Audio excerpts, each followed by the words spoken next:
How can India do a better job on capitalizing on the talent that's there? The most simple solution to solving some social injustice in India is get everybody to learn the English language. Because the language itself becomes a barrier and exploitative form of injustice against people. I know the language, you don't know the language, so I will exploit you, right? That's a social hierarchy that gets created immediately.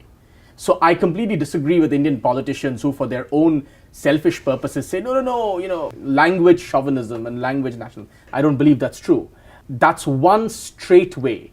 Bring people the language. Do you know, for instance, in India, some of the biggest people supporting the English language and spread of the language is the Dalit community, the most oppressed communities. I write about this in my book, right? The organized Dalit community actually has a day every year where they worship the goddess English, because it's an incredibly empowering tool. Because with that, if you know English, like Baba Saheb Ambedkar, B.R. Ambedkar, who wrote the Indian Constitution, he knew English, right? And he had been, he studied in Columbia, and he got access to that kind of education. It immediately breaks down those barriers. So one way that India can actually tap into this energy and source is get people English, get people infrastructure. 300 million Indians still don't have electricity.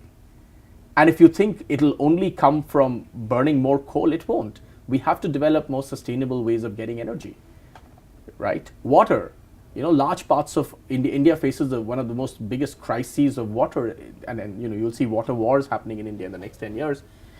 So unless those basic things are solved, you cannot have an entrepreneur who doesn't have roads, doesn't have electricity, doesn't have water. I mean, how will that entrepreneurial talent come up? So language, infrastructure, and finally, the last thing that I would say that you really need to tap into this, the state should get out of the way. In India, at least, the state causes more problems by being there.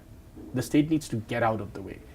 Put a system in place which is simple, which is efficient, which anybody can monitor, and ideally it should be online. It should be a digital process. The more there is human interface in India, the more there is corruption. Get the human interface out, there will be less corruption. It's a no-brainer, right? So yeah, if these 3 or 4 things are done, it would be very helpful.